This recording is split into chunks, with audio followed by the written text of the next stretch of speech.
잠언 21장 1절에서 14절까지 제가 갖고 있는 구약성경 934페이지에 있습니다. 찾으신 줄로 알고 우리 1절부터 14절까지 우리 합독하도록 하겠습니다. 왕의 마음이 여호와의 손에 있음이 마치 본몰과 같아서 그가 임의로 인도하시느니라. 사람의 행위가 자기 보기에는 모두 정직하여도 여호와는 마음을 감찰하시느니라. 공의와 정의를 행하는 것은 제사 드리는 것보다 여호와께서 기쁘게 여기시느니라. 눈이 높은 것과 마음이 교만한 것과 악인이 형통한 것은 다 죄니라. 부지런한 자의 경영은 풍부함에 이를 것이나 조급한 자는 궁핍함에 이를 따름이니라. 속이는 말로 재물을 모으는 것은 죽음을 구하는 것이라. 곧 불려다니는 안개니라. 악인의 강포는 자기를 소멸하나니 이는 정의를 행하기 싫어함이니라. 죄를 크게 범한 자의 길은 심히 구부러지고 깨끗한 자의 길은 고드니라. 다투는 여인과 함께 큰 집에서 사는 것보다 움막에서 사는 것이 나으니라. 악인의 마음은 남의 재앙을 원하나니 그 이웃도 그 앞에서 은혜를 입지 못하느니라. 거만한 자가 벌을 받으면 어리석은 자도 지혜를 얻겠고 지혜로운 자가 교훈을 받으면 지식이 더하리라. 의로우신 자는 악인의 집을 감찰하시고 악인을 환난에 던지시느니라. 귀를 막고 가난한 자가 부르짖는 소리를 듣지 아니하면 자기가 부르짖을 때에도 들을 자가 없으리라. 은밀한 선물은 노를 쉬게 하고 품 안의 뇌물은 맹렬한 분을 그치게 하느니라. 아멘. 우리의 마음을 감찰하시는 하나님이라는 제목으로 오늘 함께 하나님 말씀 나누겠습니다.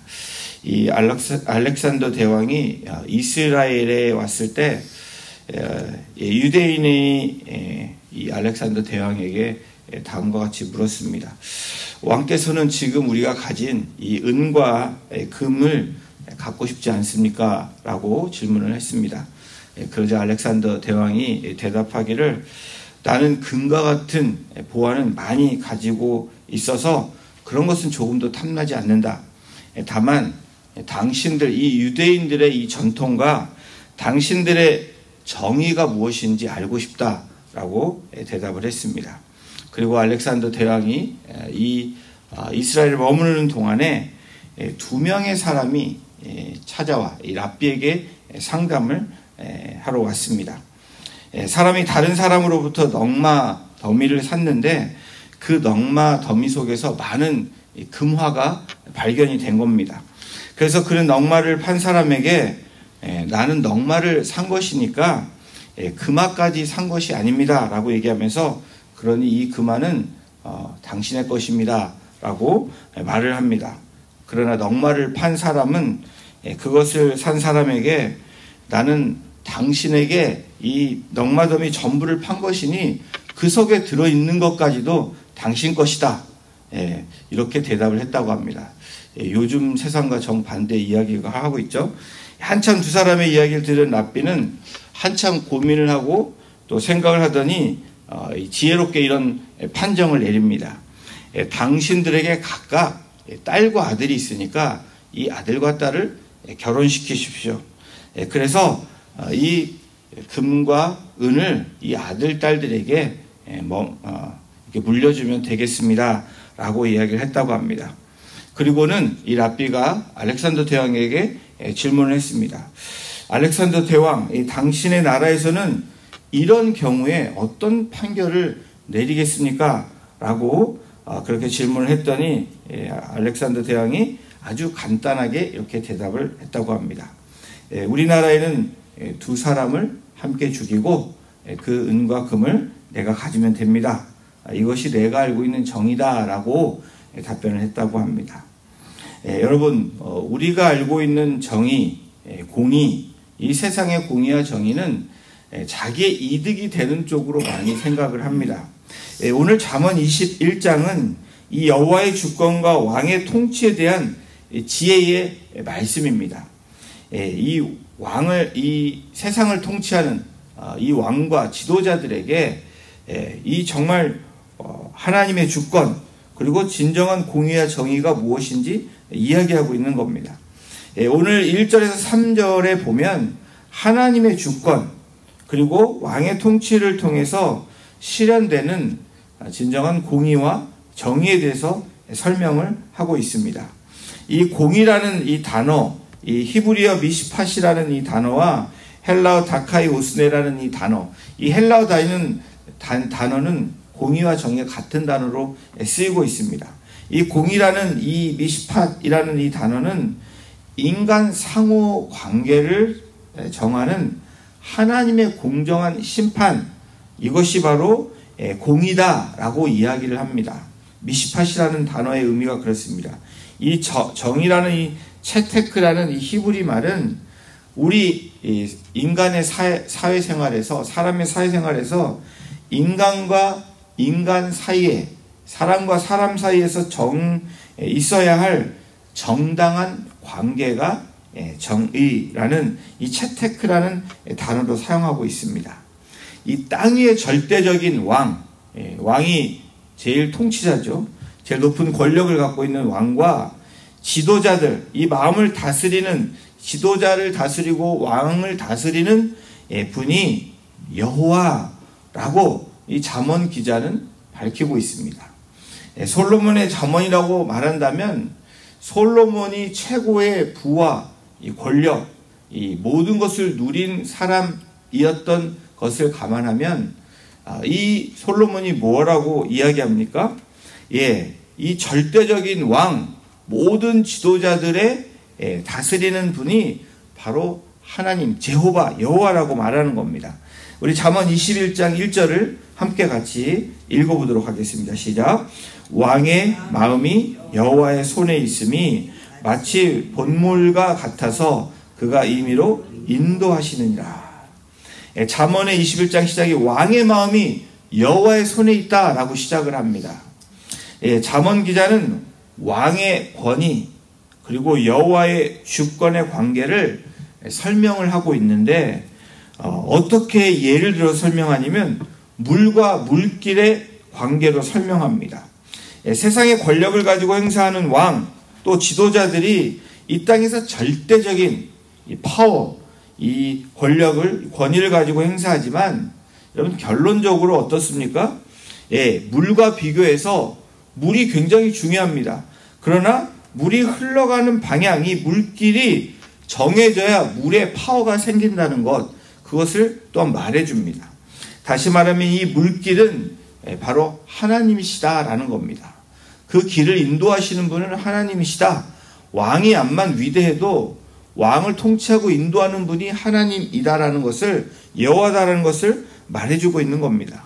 여러분, 잠언 기자는 하나님께서 하나님의 주권으로 공의와 정의의 길로 세상의 왕의 통치를 인도하신다라고 선포합니다. 여러분, 여호와의 손이 어떤 의미입니까? 여호와의 손은 하나님의 능력을 말합니다. 그러면서 2절에 다음과 같이 말합니다. 우리 2절도 보십니다. 사람의 행위가 자기 보기에는 모두 정직하여도 여호와는 마음을 감찰하시느니라. 무슨 말씀을 하고 계십니까? 여호와께서 왕뿐 아니라 모든 사람의 마음에 그 깊숙이 있는 보여지지 않는 그 깊숙한 곳까지 감찰하시는 분이 바로 여호와 하나님이시다라고 말씀합니다.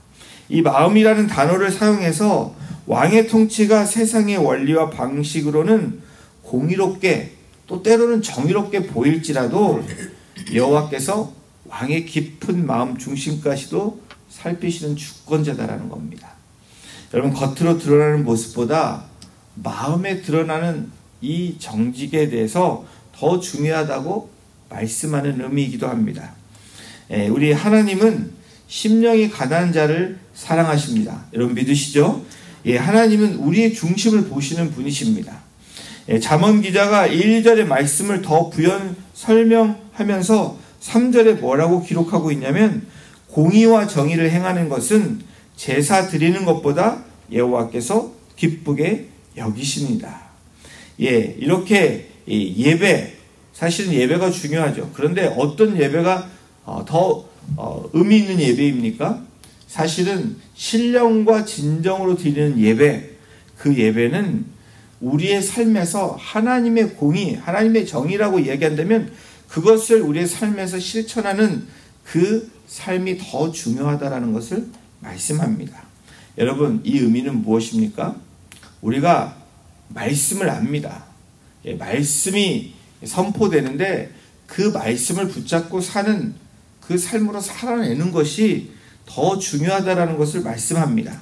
이 공의, 인간 상호관계를 정하는 하나님의 공정한 심판, 정의가 인간과 인간 사이에 있어야 할 정당한 관계, 여러분 무엇입니까? 수직적, 수평적인 그런 관계를 통해서 우리의 삶이 실제적으로 그렇게 살아내어져야 되고 하나님의 공의와 정의가 저와 여러분들을 통해서 실현되고 그것이 우리가 통로로 사용될 수 있는 그 삶을 살 때 하나님이 가장 기뻐하신다는 말씀이기도 합니다.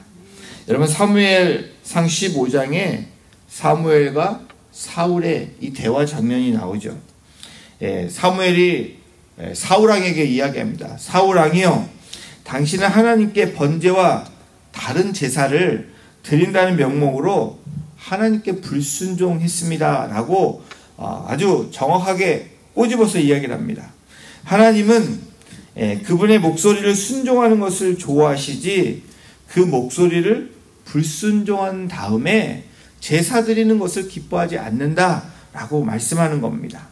이 하나님의 목소리를 순종하는 것이, 하나님의 말씀을 듣고 행하는 것이 이 하나님께 제사 드리는 것보다 낫다고, 하나님의 목소리, 음성을 듣고 따르는 것이 수양의 기름을 드리는 것보다 낫다라고 선지자 사무엘이 사울왕에게 말하는 장면입니다. 그러면서 사울왕에게 이렇게 요즘 말로 당신이 크게 착각한 겁니다 라고 말합니다. 사무엘은 불순종에 근거한 의식으로서의 예배보다는 순종으로의 예배를 더 하나님이 기뻐 받으신다라는 겁니다. 여러분, 여호와께서 기뻐하신다, 여기서 이 사무엘상 15장에 기뻐하신다는 이 표현은 기뻐하신다는 의미, 여호와께서 선택하신다는 겁니다. 다른 의미로 여호와께서 실제적인 삶을 사는 자들을 선택하신다는 거예요. 하나님 기뻐하신다는 의미가 하나님이 선택하신다는 의미입니다. 그것을 받으신다는 의미가 있습니다. 그러면서 4절에 여호와께서 선택하지 않는 자에 대해서 말씀합니다. 우리 4절을 함께 같이 읽어보겠습니다. 시작. 높이, 우리 21장 4절입니다. 눈이 높은 것과 마음이 교만한 것과 악인이 형통한 것은 다 죄니라. 여호와께서 선택하지 않는 것, 기뻐하지 않는 것에 대해서 잠언 기자는 4절에 분명히 말씀합니다. 눈이 높은 것. 여러분, 눈이 높다라는 게 뭘까요? 낮은 자를 업신여기는 그런 모습을 이야기합니다.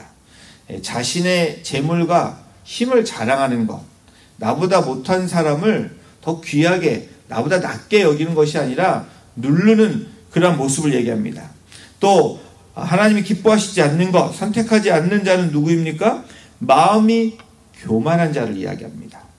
그리고 마지막 세 번째, 악인의 형통, 악인의 형통, 악인의 등불, 이 악인이 취한 이 토지, 이러한 것들을 하나님은 선택하지 않는다. 그런 사람을 하나님이 선택하지 않는다는 겁니다. 그런 자들을 하나님은 기뻐하시지 않는다라고 말씀합니다. 그렇다면 여호와께서 기뻐하시는, 여호와께서 선택하시는 그런 사람들은 누구인지 5절에 이야기합니다. 우리 5절을 또 함께 같이 읽겠습니다. 시작. 부지런한 자의 경영은 풍부함에 이를 것이나 조급한 자는 궁핍함에 이를 따름이니라. 여호와께서 기뻐하시는 자, 선택하는 자는 부지런한 자입니다. 부지런하고 기다림을 하나님이 선택하시고 하나님 기뻐하신다는 거예요. 부지런함, 이 반대되는, 이 기다림에 반대되는 것이 무엇입니까? 이 조급한 자에 대한 이야기를 합니다. 그것은 다시 말하면 이 부지런함과 이 게으름과 대조되는 것이 일반적인 해석이지만 이 구절에서는 부지런함과 조급함에 대한 이야기를 합니다. 여러분, 부지런함과 조급함은 반대되는 단어입니다. 조급함이 빨리빨리 해서 부지런한 것처럼 느껴질 수 있지만 전혀 그렇지 않다라는 겁니다. 이 부지런한 자의 경영, 풍부함에 이를 거라고 얘기합니다. 딜리전하는 것, 부지런하게 사는 것, 새벽을 깨우며 하루의 삶을 주님 앞에 시작하는 것, 이러한 하나님의 사람들을 하나님이 선택하시고 기뻐하신다는 거죠. 그리고 더불어서 조급한 자는 궁핍함에 이를 따름이니라. 조급한 자가 뭡니까? 이 조급한 자는 부지런함이 정직한 삶의 태도라면 이 조급함에 반대되는 이 기다림은 여호와의 주권을 의지하는 사람을 이야기합니다. 나의 뜻대로가 아니라 이 모든 상황이 하나님의 주권, 하나님의 통치에 맡겨드리는 겁니다. 그것은 여호와의 행하심, 하나님의 행하심을 믿는 믿음의 태도를 말하는 겁니다. 여러분, 조급함은 여호와의 주권을 의지하지 않고 나의 행함을 믿는, 상황을 믿는, 또한 경험과 사람을 믿는 그런 태도라면 이 기다림은 여호와를 의지하고 여호와를 믿는 그 믿음이라고 말씀을 드립니다. 부지런하나 조급한 자는 자신의 능력과 힘을 의지해 모든 일을 이루려 한다라는 거예요. 부지런하지만 조급하면 안 된다라는 겁니다. 부지런하면서 인내하고 기다릴 줄 아는 그러한 것이 진짜 믿음, 그리고 그러한 믿음 있는 사람을 하나님이 기뻐하신다라고 이야기합니다. 여호와께서 이 두 가지 태도, 부지런함과 기다림을 가진 자를 기뻐하신다, 선택하신다는 거예요. 또 여호와께서 기뻐하신 자를 6절에서도 만나볼 수 있는데요. 우리 6절도 함께 같이 읽어보겠습니다. 시작. 속이는 말로 재물을 모으는 것은 죽음을 구하는 것이라 곧 불려다니는 안개니라. 무엇을 얘기합니까? 속이는 말, 다시 말하면 거짓을 말하는, 남을 속이는, 자기도 속일 뿐 아니라 남을 속이는 자를 하나님은 기뻐하시지 않지만 반대로 기뻐하시는 자, 선택하는 자는 어떤 자들입니까? 정직한 자라고 이야기합니다. 이 속이는 말로 반대되는 말이 정직한 자입니다. 그러니까 정직한 자는 재물을 모으는 것은 죽음을 구하는 것이 아니라 안개 같은 그런 삶이 아니라는 겁니다. 우리가 손해보는 것 같은 인생 같지만 그렇지 않다라는 거예요. 하나님은 그 정직한 자를 기뻐하시고 선택하신다라는 겁니다. 6절에 쓰이는 이 안개라는 이 헤벨이라는 단어를 보면 전도서에 나오는 헛되고 헛되니 모든 것이 헛되다, 바로 이 헛되다라는 이 단어, 헤벨이라는 단어와 이 안개라는 단어가 같은 단어로 쓰이고 있다는 사실입니다. 우리의 인생이 어떻습니까? 안개 같은 인생이 되면 안 되죠. 안개가 거친, 정말 보이지 않는 것 같지만 우리가 그 하나님을 의지하며 나아가는 확실한 인생이 가장 복된 인생임을 말하고 있습니다.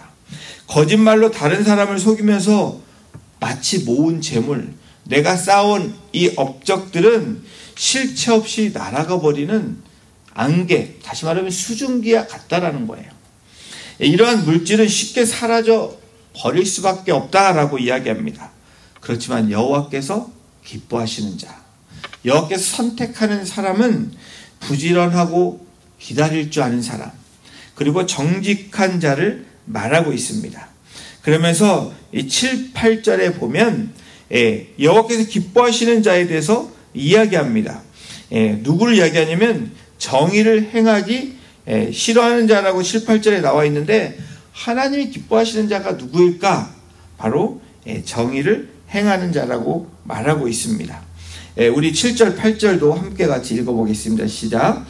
악인의 강포를 자기를 소멸하나니 이는 정의를 행하기 싫어함이니라. 죄를 크게 범한 자의 길은 심히 구부러지고 깨끗한 자의 길은 곧으니라. 이 깨끗한 자, 정직한 자라고도 얘기했지만 정의, 하나님의 심판, 하나님의 공의에 대해서 그렇게 따르고 나가는 사람을 말하고 있습니다. 하나님의 소리를 듣지 아니하는 자, 이러한 자들은 여러분 하나님의 공의와 정의를 실현할 수 없습니다. 불순종하는 사람들은 하나님의 공의와 정의를 실현할 수 없다라는 거예요. 여러분 이 잠언 21장 13절에 보면 귀를 막는 자들에 대해서 이야기합니다. 하나님의 공의가 하나님의 정의가 선포됐음에도 불구하고 그것을 순종하지 않고 살아가는 사람들을 말하고 있습니다. 그런 사람들을 귀를 막는 자들이라고 이야기합니다. 여러분 우리들의 삶의 목적이 무엇입니까? 오늘 이 잠언 기자는 저와 여러분들의 삶의 목적이 우리가 살아가는 인생의 목적이 무엇인지 물어보고 그 답변을 주고 있다는 거예요. 여러분 이 잠언에는 이 지혜자가 주는 하나님이 주시는 이 지혜의 말씀은 우리의 삶과 또 우리의 모든 것들을 윤택하게 할 뿐 아니라 가장 좋은 길로 인도하시는 지혜자의 말씀입니다. 여러분 오늘 잠언서는 사라져버리는 안개와 같은 헛된 욕망 그리고 없어질 것을 추구하는 그런 인생이 아니라고 우리에게 말씀합니다. 대신에 공의와 정의를 행하면서 깨끗하고 정결한 의인의 길로 행하라 라고 잠언 기자가 오늘 21장을 통해서 우리에게 말씀해 주고 있습니다. 여러분 어리석은 악인의 모습이 후반부에 나타나고 있습니다. 이 9절에서 14절까지 다투는 여인과 함께 큰 집에서 사는 것보다 움막에 사는 것이 나으니라 여러분 많이 들어본 말씀이죠. 이 어리석인 사람들의 모습 이런 사람들은 본성상 다른 사람이 불행해지는 것을 보면서 만족해하는 사람을 이야기합니다. 가난한 사람, 연약한 사람, 소외받은 사람, 고아 과부를 돌보지 않는 사람 이러한 사람들이 악인의 모습이라고 말하고 있는 겁니다. 여러분 남을 괴롭히지 않으니까 나는 의인이다 이렇게 얘기하면 안 된다라는 거예요. 하나님의 말씀에 따라 살지 않는 사람들을 악인이라고 표현합니다. 그러나 반대로 하나님의 뜻에 따라 살아가는 사람을 의인이라고 말하고 있는 겁니다. 여러분 이 악인에게 하나님의 심판은 예외 없이 이루어질 것이다 라고 말하고 있는데 12절을 함께 보십시오. 우리 12절 함께 같이 읽어보겠습니다. 시작. 의로우신 자는 악인의 집을 감찰하시고 악인을 환난에 던지시니라. 여러분 의롭고 공의로운 하나님은 악인의 생각과 의도를 감찰하시기에 그를 환난 가운데 던지신다라는 거예요. 근데 여러분 하나님이 택한 의인은 환난 가운데 있을지라도 환난에서 건지시는 그 놀라운 은혜를 경험하게 될 것이라고 말씀하는 겁니다. 여러분 나아가 하나님은 악인의 부르짖음을 외면하시지만 하나님은 의인의 이 부르짖는 소리를 들으십니다. 그리고 하나님께서 의인의 눈물을 보시고 그 눈물을 보셨고 악인의 소리가 아닌 의인의 소리를 들으신다라고 성경은 말하고 있는 겁니다. 사랑하는 성도 여러분, 하나님 기뻐하시는 사람은 늘 하나님의 마음을 가지고 살아갑니다. 바로 예수님이 공생애에 보여주셨던 그러한 삶을 우리에게 말씀합니다. 그것이 하나님의 마음이고 행동입니다. 여러분 우리의 삶이 어떤 모습이 되어야 되는지 성경은 분명하게 하나님이신 예수님을 통해서 우리에게 그 삶을 보여주신 거예요. 소외된 자 그리고 이 건강한 사람을 고치러 오신 게 아니라 연약한 자 병든 자를 고치러 오신 하나님이심을 말씀합니다. 여러분 우리는 성실하고 부지런한 모습 정직한 모습 하나님을 기다리는 최선의 삶이 하나님을 가장 기쁘시게 하는 삶이며 오늘 하루의 삶도 그렇게 우리가 시작될 때 우리의 삶이 옳은 길로 바로 가는 그런 하루의 시작이 될 줄로 믿습니다. 사랑하는 성도 여러분, 정직한 마음으로 공의를 행하고 소외된 사람들에 대하여 살아갈 때 하나님이 가장 기뻐하시는 삶이 될 줄로 믿습니다. 우리 여러분의 삶의 모습이 늘 하나님의 마음을 가지고 또 예수님께서 보여주신 그 삶을 실천하는 오늘 복된 하루, 또 이번 땡스기빙 그런 주간이 되시기를 주님의 이름으로 축원합니다. 기도하시겠습니다. 하나님, 왕의 마음이 여호와의 손에 있음이 마치 본물과 같아서 그가 임의로 인도하신다고 말씀하신 것처럼 사람의 행위가 자기 보기에는 모두 정직하여도 하나님께서 그 마음을 감찰하시는 우리의 아버지심을 오늘 잠언 기자를 통해서 다시 한번 말씀해 주시고, 하나님이 기뻐하시는 자, 선택하는 자가 누구인지 오늘 우리에게 말씀으로 들려주시니 그 말씀 붙잡고 오늘 삶에서 우리가 삶의 실천, 행함 있는 믿음으로 나아가게 하심으로 하나님께 영광이 되는 삶이 되게 하시고, 우리 삶에서 열매 맺는 삶으로 하나님의 기쁨이 되는 거룩한 주의 백성들 한 분 한 분 될 수 있도록 하나님께서 인도하여 주시기를 간절히 간구하며, 이 모든 말씀 우리를 권하여 주시고 사랑하시는 예수님의 이름으로 감사하며 기도드렸습니다. 아멘.